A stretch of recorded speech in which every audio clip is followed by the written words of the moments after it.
You know, it's pretty wild when you stop and think about how much your thoughts actually shape your reality. Today, we're going to get into this amazing connection between mindfulness, which is really just being aware of the present moment, and the mindset you bring to every challenge, every setback, and every opportunity for growth. It's a combo that can, and I mean this, totally change how you learn and live. Okay, let's just get right to it. When you are staring down something new, something that feels really hard, what's that little voice in your head saying? Is it whispering, "Oh no, you can't do this"? Or is it saying, "All right, I can figure this out"? That little internal monologue, that's at the absolute heart of everything we're about to explore. Because that one thought, it sets you on one of two very, very different paths. And that leads us perfectly into our first big idea. It turns out these gut reactions aren't just random noise. Nope, they actually fall into two really distinct patterns, or, as the researchers call them, two different mindsets. So, on one side of the ring, you've got the fixed mindset. This is the belief that your talents, your smarts, your basic abilities, they're pretty much set in stone. You've got what you've got, and that's the end of the story. But on the other side, you have the growth mindset. And this is the idea that your abilities can be built, they can be developed through hard work, good strategies, and just plain old effort. Your brain, your talent, that's just where you start. And this is where it gets really interesting, where you see how this plays out in real life. If you're in a fixed mindset, a challenge feels threatening, right? It could expose that you're not good enough. And effort, that feels like a sign of weakness. I mean, if you were really smart, it would just be easy. And failure? Oh, failure is the ultimate judgment. It's a final verdict. But for the growth mindset, a challenge is an opportunity. Effort is literally the path to getting better. And failure? It's not a dead end. It's just data. It's a sign that you're pushing yourself, and that's a good thing. Hey, if this roadmap is already starting to click for you, do me a quick favor and like this explainer. It's such a small thing, but it genuinely helps other people who are struggling with this find their own path to focus. One key idea comes into play: mindfulness. This is the tool that basically turns on the lights. It sounds so simple, but don't let that fool you. This definition is incredibly powerful. Mindfulness isn't about clearing your head or achieving some Zen state. Not at all.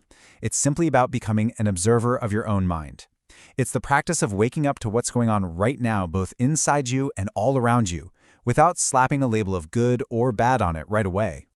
And this quote just nails it. So much of our thinking, especially our mindset, is completely on autopilot. We hit a challenge and that fixed thought just fires off before we even know what's happening. Mindfulness is the practice that kind of gently shakes you by the shoulders and says, "Hey, wake up, see what's happening here." It lets you see those automatic patterns for what they are. All right, so we've got mindsets over here and mindfulness over here. How do they actually work together? Well, this is the crucial part. This is the connection. Mindfulness is the bridge that lets you walk from a fixed mindset over to a growth one. So here's the game changer. When that fixed thought pops up, you know the one, "I'm just not good at this." Mindfulness creates this tiny little pocket of space. It lets you take one step back and see that thought, not as the absolute gospel truth, but as a familiar old pattern your brain loves to run. It's like the difference between being caught out in a thunderstorm, getting soaked, and watching that same storm from inside your house. Once you can see it as just a pattern, you realize, hey, I don't have to let this thing control me. And you know what? The first step is so simple. You don't need hours a day. All it takes is 5 seconds. Seriously, just enough time to pause and take one single conscious breath. In that tiny little gap, you interrupt that knee-jerk reaction and you create a moment of choice. That's where the magic happens. That's where transformation begins. Okay, that's all the theory. So let's talk about how this actually looks in the real world. How does this partnership between awareness and mindset actually help you when you're facing a real challenge? I mean, think about it. Let's say you're learning to play guitar or trying to code or something. You're going to mess up a lot. The fixed mindset just screams, "See, I told you, you're not cut out for this." But with mindfulness, you can actually catch that thought. You can notice the frustration rising without letting it become your entire reality. And that opens the door for a growth response. Wow, this is tough, but this is exactly how learning feels. It's the same thing with getting tough feedback. Instead of instantly getting defensive, you can pause, notice that feeling, and ask yourself, okay, what can I learn here? And here's one of the most simple, but honestly most profound tools for making this shift. It's just one little word. The word is yet. So when that thought, "I can't do this," pops into your head, you just tack on that one word at the end. "I can't do this yet. Or, I'm not good at this, yet. See what that does? It completely transforms a dead-end statement into a bridge to the future. It honors where you are right now, but it keeps the door wide open for growth. Because that's what this is all about, building a system that lets you learn and achieve anything you want. Inspire it, learn it, elevate it. For more tools and resources to keep going, check us out at www.elevena.it. So, are you ready to actually try this? Let's put together a clear, actionable starter kit to help you begin building this practice for yourself, starting right now.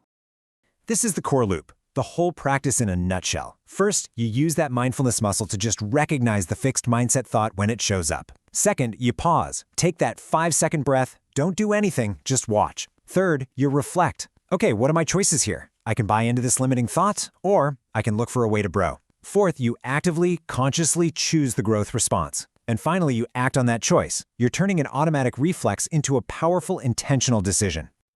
Look, to make this become second nature, it's all about consistency. But start small. Just 5 minutes of quiet breathing in the morning is enough to start building that awareness muscle. Then, during the day, when you hit a roadblock, just ask yourself, is this a fixed or a growth thought? Get in the habit of using that magic word, yet. And maybe at the end of the day, take 30 seconds to write down one time you caught yourself and chose a growth response. Celebrating those little wins is huge for building momentum. When you boil it all down, it really comes to this. A mindset can feel so real, so permanent, like it's a fundamental part of who you are. But it's not. It's just a belief. A powerful one for sure, but still just a thought pattern you've learned. Mindfulness is the skill that lets you see those beliefs clearly, and it's what gives you the incredible power to choose the beliefs that are actually going to help you grow. So I'm going to leave you with this. Let's make it real. What is one automatic, limiting thought that you know pops up for you? Maybe it's about your job, a hobby, even a relationship. What would it actually look like to catch that thought today? To pause and to consciously choose to reframe it for growth. That, right there, is where this whole journey begins. So if you're ready to move beyond just surface-level learning and dive into something deeper, make sure you subscribe for more content just like this. Thanks so much for hanging out with me. Now go out there, get inspired, and elevate your world.